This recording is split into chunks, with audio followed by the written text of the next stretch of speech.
দুৰ্ঘটনা কোনেও কৰো বুলি নকৰে, মানুহ এটা কোনেও খুন্দিয়াও বুলি নুখুন্দিয়াই। কেৱল প্ৰফেশ্যনেল গাড়ী চালকেই নহয়, নতুন যান বাহন আইনে বিপদ আনিব সকলো চালকলৈ। দুৰ্ঘটনা সংঘটিত কৰি গাড়ী চালক থানাৰ পৰিৱৰ্তে যাব লাগিব হাস্পতাললৈ। এই আইনখন কোনো কাৰণতে গৃহীত হ'ব দিব নোৱাৰি। এই আইনখনত আছে, বাকীখিনি ধাৰা নকওঁ, লাষ্টৰ যিটো ধাৰাৰ কাৰণে আমি আন্দোলন কৰিছোঁ সেই ধাৰাটো হ'ল, আপুনি যদি কাৰোবাক এক্সিডেণ্ট কৰে, কাৰোবাক যদি খুন্দা মাৰে, আপুনি লগালগ সেই মানুহজনক আপুনি হস্পিটেল নিব লাগিব আৰু ওচৰৰ পুলিচ থানাত আপুনি খবৰ দিব লাগিব। এতিয়া প্ৰশ্ন আহিলে, আপুনি যদি এক্সিডেণ্ট কৰি সেই ঠাইটুকুৰাত নামিব পাৰে, ওচৰৰ মানুহবোৰে আপোনাক এৰি দিব নেকি? সাধাৰণতেই এনেকুৱা ক্ষেত্ৰত খুব মাৰধৰ হয়, মাৰপিট কৰে, ড্ৰাইভাৰজনক মাৰি পেলাই জ্বলাই দিয়ে, ফাঁচি দি দিয়ে, যি টি কৰে, কাৰণ মানুহখিনি খুব উত্তেজিত হৈ যায়। চ' সেইকাৰণে কি আছিলে, এক্সিডেণ্ট কৰি মানুহে পলাই যায়, পলাই গৈ পেলাই পুলিচ থানাত গৈ পেলাই নিজকে চাৰেণ্ডাৰ কৰি কৈ দিয়ে যে ছাৰ এনেকুৱা তেনেকুৱা এক্সিডেণ্ট হ'ল, আগত মানুহজন দুখ পাইছে বা খবৰ কৰক। লগালগ পুলিচ আহি মানুহজনক উদ্ধাৰ কৰে আৰু তেওঁলোকে মেডিকেলৰ ব্যৱস্থাখিনি কৰে। আৰু মানুহজন যদি কিবা কাৰণে মৰি যায়, তেতিয়াহ'লে ইঞ্চুৰেঞ্চৰ ফালৰ পৰা যিখিনি কাম কৰিব লাগে পুলিচে ফৰ্ম 52 দি দিয়ে, তাতে চব লিখা থাকে, একদম চিম্পুল আছিলে। আৰু তাৰপিছত ড্ৰাইভাৰজনক মালিকেহে জামিন লৈ ড্ৰাইভাৰজনক উলিয়াই লৈ যায়।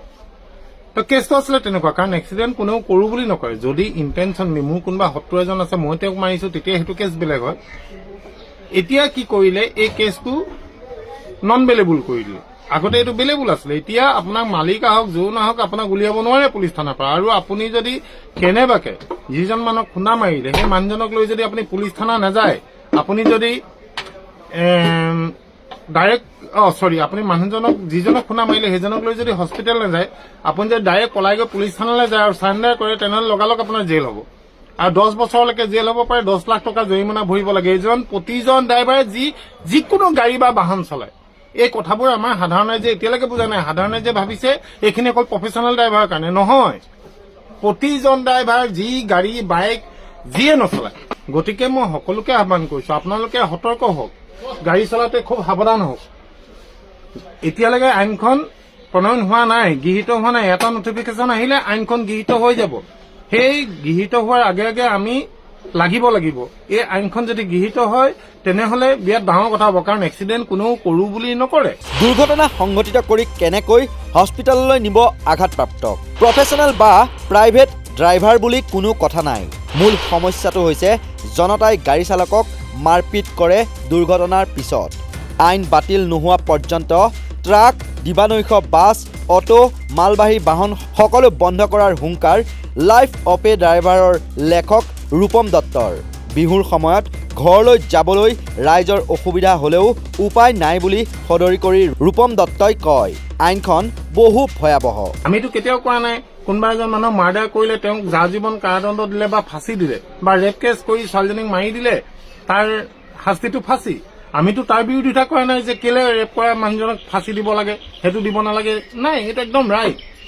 কোনোবাই যদি কাৰোবাক জানি বুজি মাৰ্ডাৰ কৰে সুস্থ মগজেৰে, তেনেহ'লে তেওঁক যাৱজ্জীৱন কাৰাদণ্ড হ'ব পাৰে, নহ'লে ফাঁচি হ'ব পাৰে, সেইবোৰ ঠিক আছে। কিন্তু এক্সিডেণ্ট মানে কি, যি নজনাকে হৈ যায়। এক্সিডেণ্টলি যদি ক'ৰবাত আপোনাৰ এক্সিডেণ্ট হৈ যায়, মানে মই বুজি পাইছে নে কি বুজাইছো? এক্সিডেণ্টটো কোনেও জানি বুজি নকৰে। তাৰপিছত আপোনালোকে কি কৰিব কওক? আৰু এক্সিডেণ্ট কৰাৰ পিছত মানুহজনে বিৰাট দুখ পাই গ'ল বা মৰি গ'ল, তেতিয়াও আপুনি মৃত হওক বা জীৱিত হওক তেখেতক আপুনি হস্পিটেল নিব লাগিব। এইটো কেনেকে পচিবল হ'ব পাৰে? মোৰ নিজৰ ঘৰৰ ওচৰতো যদি মই এক্সিডেণ্ট কৰোঁ, ওচৰৰ মানুহে আহি কিজানি মাৰপিট কৰিব। প্ৰব্লেমটো তাত, মাৰপিটটোৱে প্ৰব্লেম যে পাব্লিকে মাৰপিট কৰে। তাত প্ৰফেশ্যনেল ড্ৰাইভাৰ, প্ৰাইভেট ড্ৰাইভাৰ বুলি কোনো কথা নাই। তেনেকুৱা বহুত ঘটনা ঘটি গৈছে। মই বাৰে আজি মই লাইভ অহা মেইন উদ্দেশ্য এইটো, আপোনালোকে সকলোৱে জানক আৰু আপোনালোকে ওচৰৰ সকলো মানুহক বুজাওক। যিসকল আপোনালোকৰ ফ্ৰেণ্ড চাৰ্কলত আছে তেওঁলোকক কওক যে এই আইনখনে সেইটো কৰিবলৈ গৈ আছে। মোক এটা কথা কওক, মই ইলেকশ্যন খেলিম নে মোৰ কি কাম আছে? মই বাৰে লাইভ আহিছো, তিনিচুকীয়া পৰা গুৱাহাটীলৈকে মই আহিছো, মই নিজৰ গাড়ী নচলাই মই এইটো কামত লাগি আছো। কি কাৰণে? মই আপোনালোকৰ কাৰণে লাগি আছো। কোনোবা এজনটো লাগিব ন মুখেৰে মাতিবলৈ। ভাল, এই কেছটো মই তেতিয়া আগত গম পালো। বেংগলোৰত যেতিয়া প্ৰথম ষ্টাৰ্ট হৈছিলে, তাৰপৰা মোলৈ অসমীয়া ড্ৰাইভাৰ এইখিনিয়ে ফোন কৰিলে, যিটো সংগঠনৰ ময়ো আছিল। সিহঁতে ফোন কৰিলে যে ৰূপম দা এনেকুৱা তেনেকুৱা কেছ আপুনি গম পাইছে? মই যে নাই পোৱা। লগালগ তেওঁলোকে মোলৈ ভিডিঅ' পঠিয়ালে, গোটেই আইনখন পঠিয়ালে। লগালগ মই গুৱাহাটী হাইকোৰ্টত গুৱাহাটী হাইকোৰ্টত কেইবাজনো উকিল আছিলে, তেওঁলোকে বহুত আমাক সহায় কৰে, আমাৰ ড্ৰাইভাৰ সন্থাক। তেওঁলোকলৈ মই গোটেইখিনি দিলোঁ। তেওঁলোকে যিখন নতুন সংহিতা বুলি আইনখন ওলাইছে সংশোধিত ৰূপত, সেইখন পঢ়ি মোক গোটেইখিনি ভালকে বুজাই দিলে। তাত এই কেছটোৱে আছে নন বেলেবল আৰু 10 বছৰ জেল, 10 লাখ টকালৈকে ফাইন। এতিয়া সৰু গাড়ী চলোৱা বহুত ধনী মানুহ আছে, যি চখত গাড়ী লৈ চলাইছে, এক্সিডেণ্ট কৰিছে, তেওঁ বাৰু 10 লাখ টকা দি দিব। কিন্তু আমিবোৰে চখতটো গাড়ী চলোৱা নাই, আমি পেটৰ কাৰণে গাড়ী চলাইছো, আমি ক'ৰ পৰা দিম? এবাৰ আপোনালোকে আমাৰ কথা ভাবকচোন। তো আমি খাম কেনেকে? এতিয়া গাড়ীখনত বহিবলৈ ভয় লগা হ'ল। এই আইনখন যদি ইমপ্লিমেণ্ট হৈ যায়, তেনেহ'লে বৰ ডাঙৰ কথা হ'ব। ভাৰতৰ চব জেগাতে বন্ধ হৈ গ'ল। আমাৰ ৰাইজৰ অসুবিধা হয় বুলি এতিয়ালৈকে আমি বন্ধৰ কোনো সিদ্ধান্ত লোৱা নাই। কিন্তু আজি এতিয়া 11:30 বজাত এখন মিটিং আছে, আমি সিদ্ধান্ত ল'ম। হয়তো বিহুলৈকে বন্ধ হৈ যাব পাৰে, মই আপোনালোকক আগতেই কৈ থৈছো, বিহুলৈকেও বন্ধ হ'ব পাৰে। ইমান দিন বন্ধ হৈ যাব। অকল বাছ নহয়, ট্ৰাক, বাছ, আল্ট্ৰা, অটো, আমাৰ প্ৰফেচনেল যিমানবোৰ বাহন আছে চব বন্ধ হৈ যাব। তেতিয়া ৰাইজৰ কিন্তু খুব অসুবিধা হ'ব। আপোনালোকে আমাক লগ দিয়ক। এইদৰেই ফেচবুক লাইভ কৰি প্ৰণয়ন হ'বলগীয়া নতুন যান বাহন আইনৰ তীব্ৰ বিৰোধিতা কৰি সকলো ৰাইজকে এই আইনৰ বিৰুদ্ধে প্ৰতিবাদ সাব্যস্ত কৰিবলৈ আহ্বান জনায় ৰূপম দত্তই। উল্লেখযোগ্য যে নতুন ভাৰতীয় ন্যায় সংহিতা অনুসৰি হিট এণ্ড ৰাণৰ গোচৰত অভিযুক্তই ভুক্তভোগীক চিকিৎসালয়লৈ নিলে অপৰাধীৰ শাস্তি লঘু হ'ব। যদিহে গাড়ীৰে খুন্দিয়াই চালক পলাই যায় বা থানাত গৈ উপস্থিত হয়, তেন্তে শাস্তি গুৰুতৰ হ'ব, অৰ্থাৎ জামিনবিহীন ধাৰাত গ্ৰেপ্তাৰ কৰি 10 বছৰ পৰ্যন্ত কাৰাদণ্ড বিহিব গাড়ী চালকক। তাৰ বিৰুদ্ধে দেশৰ বিভিন্ন প্ৰান্তত ট্ৰাক চালক, বাছ চালকসকলে উত্তাল প্ৰতিবাদ সাব্যস্ত কৰা দেখিবলৈ পোৱা গৈছে। আনকি সদৌ ভাৰত ট্ৰাক চালক সন্থাই প্ৰধানমন্ত্ৰী নৰেন্দ্ৰ মোদী আৰু গৃহমন্ত্ৰী অমিত শ্বাহলৈ পত্ৰ লিখি এই ভয়াৱহ আইন বাতিল কৰিবলৈ দাবী জনাইছে। দুৰ্ঘটনা কোনেও কৰোঁ বুলি নকৰে, মানুহ এটা কোনেও খুন্দিয়াও বুলি নুখুন্দিয়াই। কেৱল প্ৰফেচনেল গাড়ী চালকেই নহয়, নতুন যান বাহন আইনে বিপদ আনিব সকলো চালকলৈ। দুৰ্ঘটনা সংঘটিত কৰি গাড়ী চালক থানাৰ পৰিৱৰ্তে যাব লাগিব হাস্পতাললৈ। এই আইনখন কোনো কাৰণতে গৃহীত হ'ব দিব নোৱাৰি। এই আইনখনত আছে, বাকীখিনি ধাৰা নকওঁ, লাষ্টৰ যিটো ধাৰাৰ কাৰণে আমি আন্দোলন কৰিছো, সেই ধাৰাটো হ'ল আপুনি যদি কাৰোবাক এক্সিডেণ্ট কৰে, কাৰোবাক যদি খুন্দা মাৰে, আপুনি লগালগ সেই মানুহজনক আপুনি হস্পিটেল নিব লাগিব আৰু ওচৰৰ পুলিচ থানাত আপুনি খবৰ দিব লাগিব। এতিয়া প্ৰশ্ন আহিলে, আপুনি যদি এক্সিডেণ্ট কৰি সেই ঠাইটুকুৰাত নামিব পাৰে, ওচৰৰ মানুহবোৰে আপোনাক এৰি দিব নেকি?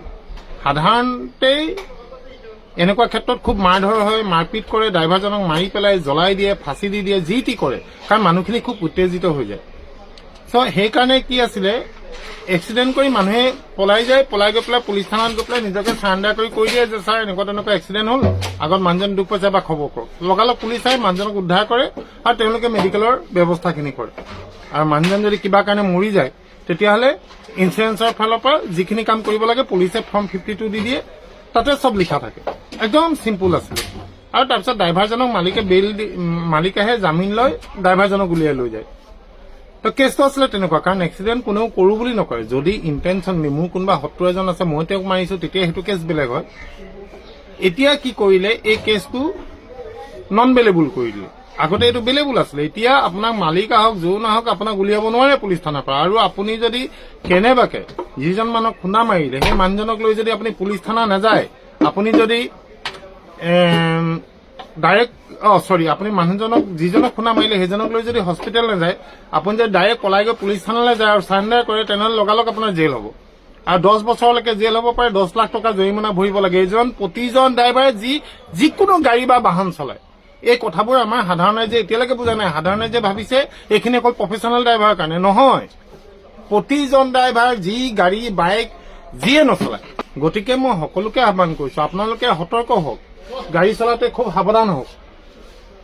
এতিয়ালৈকে আইনখন প্ৰণয়ন হোৱা নাই, গৃহীত হোৱা নাই। এটা নটিফিকেশ্যন আহিলে আইনখন গৃহীত হৈ যাব। সেই গৃহীত হোৱাৰ আগে আগে আমি লাগিব। এই আইনখন যদি গৃহীত হয়, তেনেহ'লে বিৰাট ডাঙৰ কথা হ'ব, কাৰণ এক্সিডেণ্ট কোনেও কৰোঁ বুলি নকৰে। দুৰ্ঘটনা সংঘটিত কৰি কেনেকৈ হস্পিটেললৈ নিব আঘাতপ্ৰাপ্তক? প্ৰফেচনেল বা প্ৰাইভেট ড্ৰাইভাৰ বুলি কোনো কথা নাই। মূল সমস্যাটো হৈছে জনতাই গাড়ী চালকক মাৰপিট কৰে দুৰ্ঘটনাৰ পিছত। আইন বাতিল নোহোৱা পৰ্যন্ত ট্ৰাক, দিবানৈশ বাছ, অটো, মালবাহী বাহন সকলো বন্ধ কৰাৰ হুংকাৰ লাইফ অফ এ ড্ৰাইভাৰৰ লেখক ৰূপম দত্তৰ। বিহুৰ সময়ত ঘৰলৈ যাবলৈ ৰাইজৰ অসুবিধা হ'লেও উপায় নাই বুলি সদৰি কৰি ৰূপম দত্তই কয়, আইনখন বহু ভয়াৱহ। আমিতো কেতিয়াও কোৱা নাই কোনোবা এজন মানুহ মাৰ্ডাৰ কৰিলে তেওঁক যাজীৱন কাৰাদণ্ড দিলে বা ফাঁচি দিলে বা ৰেপ কেছ কৰি ছোৱালীজনীক মাৰি দিলে তাৰ শাস্তিটো ফাঁচি। আমিতো তাৰ বিৰোধিতা কৰা নাই যে কেলে ৰেপ কৰা মানুহজনক ফাঁচি দিব লাগে, সেইটো দিব নালাগে, নাই, সেইটো একদম ৰাইট। যি কোনোবাই যদি কাৰোবাক জানি বুজি মাৰ্ডাৰ কৰে সুস্থ মগজুৰে তেনেহ'লে তেওঁ যাজীৱন কাৰাদণ্ড হ'ব পাৰে, নহ'লে ফাঁচি হ'ব পাৰে, সেইবোৰ ঠিক আছে। কিন্তু এক্সিডেণ্ট মানে কি, যি নজনাকে হৈ যায়। এক্সিডেণ্টলি যদি ক'ৰবাত আপোনাৰ এক্সিডেণ্ট হৈ যায়, মানে মই বুজি পাইছে নে কি বুজাইছো? এক্সিডেণ্টটো কোনেও জানি বুজি নকৰে। তাৰপিছত আপোনালোকে কি কৰিব কওক? আৰু এক্সিডেণ্ট কৰাৰ পিছত মানুহজনে বিৰাট দুখ পাই গ'ল বা মৰি গ'ল, তেতিয়াও আপুনি মৃত হওক বা জীৱিত হওক তেখেতক আপুনি হস্পিটেল নিব লাগিব। এইটো কেনেকে পচিবল হ'ব পাৰে? মোৰ নিজৰ ঘৰৰ ওচৰতো যদি মই এক্সিডেণ্ট কৰোঁ, ওচৰৰ মানুহে আহি কিজানি মাৰপিট কৰিব। প্ৰব্লেমটো তাত, মাৰপিটটোৱে প্ৰব্লেম যে পাব্লিকে মাৰপিট কৰে। তাত প্ৰফেচনেল ড্ৰাইভাৰ, প্ৰাইভেট ড্ৰাইভাৰ বুলি কোনো কথা নাই। তেনেকুৱা বহুত ঘটনা ঘটি গৈছে। মই বাৰে বাৰে আজি মই লাইভ অহা মেইন উদ্দেশ্য এইটো, আপোনালোকে সকলোৱে জানক আৰু আপোনালোকে ওচৰৰ সকলো মানুহক বুজাওক। যিসকল আপোনালোকৰ ফ্ৰেণ্ড চাৰ্কলত আছে তেওঁলোকক কওক যে এই আইনখনে সেইটো কৰিবলৈ গৈ আছে। মোক এটা কথা কওক, মই ইলেকশ্যন খেলিম নে মোৰ কি কাম আছে? মই বাৰে বাৰে লাইভ আহিছো, তিনিচুকীয়াৰ পৰা গুৱাহাটীলৈকে মই আহিছো, মই নিজৰ গাড়ী নচলাই মই এইটো কামত লাগি আছো। কি কাৰণে? মই আপোনালোকৰ কাৰণে লাগি আছো। কোনোবা এজনটো লাগিব ন মুখেৰে মাতিবলৈ। ভাল, এই কেছটো মই তেতিয়া আগত গম পালো। বেংগলোৰত যেতিয়া প্ৰথম ষ্টাৰ্ট হৈছিলে তাৰপৰা মোলৈ অসমীয়া ড্ৰাইভাৰ এইখিনিয়ে ফোন কৰিলে, যিটো সংগঠনৰ ময়ো আছিল। সিহঁতে ফোন কৰিলে যে ৰূপম দা এনেকুৱা তেনেকুৱা কেছ আপুনি গম পাইছে? মই যে নাই পোৱা। লগালগ তেওঁলোকে মোলৈ ভিডিঅ' পঠিয়ালে, গোটেই আইনখন পঠিয়ালে। লগালগ মই গুৱাহাটী হাইকোৰ্টত কেইবাজনো উকিল আছিলে, তেওঁলোকে বহুত আমাক সহায় কৰে, আমাৰ ড্ৰাইভাৰ সন্থাক। তেওঁলোকলৈ মই গোটেইখিনি দিলোঁ। তেওঁলোকে যিখন নতুন সংহিতা বুলি আইনখন ওলাইছে সংশোধিত ৰূপত, সেইখন পঢ়ি মোক গোটেইখিনি ভালকে বুজাই দিলে। তাত এই কেছটোৱে আছে নন বেলেবল আৰু 10 বছৰ জেল, 10 লাখ টকালৈকে ফাইন। এতিয়া সৰু গাড়ী চলোৱা বহুত ধনী মানুহ আছে, যি চখত গাড়ী লৈ চলাইছে, এক্সিডেণ্ট কৰিছে, তেওঁ বাৰু 10 লাখ টকা দি দিব। কিন্তু আমিবোৰে চখতটো গাড়ী চলোৱা নাই, আমি পেটৰ কাৰণে গাড়ী চলাইছো। আমি ক'ৰ পৰা দিম? এবাৰ আপোনালোকে আমাৰ কথা ভাবকচোন। তো আমি খাম কেনেকে? এতিয়া গাড়ীখনত বহিবলৈ ভয় লগা হ'ল। এই আইনখন যদি ইমপ্লিমেণ্ট হৈ যায় তেনেহ'লে বৰ ডাঙৰ কথা হ'ব। ভাৰতৰ চব জেগাতে বন্ধ হৈ গ'ল। আমাৰ ৰাইজৰ অসুবিধা হয় বুলি এতিয়ালৈকে আমি বন্ধৰ কোনো সিদ্ধান্ত লোৱা নাই। কিন্তু আজি এতিয়া 11:30 বজাত এখন মিটিং আছে, আমি সিদ্ধান্ত ল'ম। হয়তো বিহুলৈকে বন্ধ হৈ যাব পাৰে। মই আপোনালোকক আগতেই কৈ থৈছো, বিহুলৈকেও বন্ধ হ'ব পাৰে। ইমান দিন বন্ধ হৈ যাব। অকল বাছ নহয়, ট্ৰাক, বাছ, আল্ট্ৰা, অটো, আমাৰ প্ৰফেচনেল যিমানবোৰ বাহন আছে চব বন্ধ হৈ যাব। তেতিয়া ৰাইজৰ কিন্তু খুব অসুবিধা হ'ব। আপোনালোকে আমাক লগ দিয়ক। এইদৰেই ফেচবুক লাইভ কৰি প্ৰণয়ন হ'বলগীয়া নতুন যান বাহন আইনৰ তীব্ৰ বিৰোধিতা কৰি সকলো ৰাইজকে এই আইনৰ বিৰুদ্ধে প্ৰতিবাদ সাব্যস্ত কৰিবলৈ আহ্বান জনায় ৰূপম দত্তই। উল্লেখযোগ্য যে নতুন ভাৰতীয় ন্যায় সংহিতা অনুসৰি হিট এণ্ড ৰাণৰ গোচৰত অভিযুক্তই ভুক্তভোগীক চিকিৎসালয়লৈ নিলে অপৰাধীৰ শাস্তি লঘু হ'ব। যদিহে গাড়ীৰে খুন্দিয়াই চালক পলাই যায় বা থানাত গৈ উপস্থিত হয় তেন্তে শাস্তি গুৰুতৰ হ'ব, অৰ্থাৎ জামিনবিহীন ধাৰাত গ্ৰেপ্তাৰ কৰি 10 বছৰ পৰ্যন্ত কাৰাদণ্ড বিহিব গাড়ী চালকক। তাৰ বিৰুদ্ধে দেশৰ বিভিন্ন প্ৰান্তত ট্ৰাক চালক, বাছ চালকসকলে উত্তাল প্ৰতিবাদ সাব্যস্ত কৰা দেখিবলৈ পোৱা গৈছে। আনকি সদৌ ভাৰত ট্ৰাক চালক সন্থাই প্ৰধানমন্ত্ৰী নৰেন্দ্ৰ মোদী আৰু গৃহমন্ত্ৰী অমিত শ্বাহলৈ পত্ৰ লিখি এই ভয়াৱহ আইন বাতিল কৰিবলৈ দাবী জনাইছে।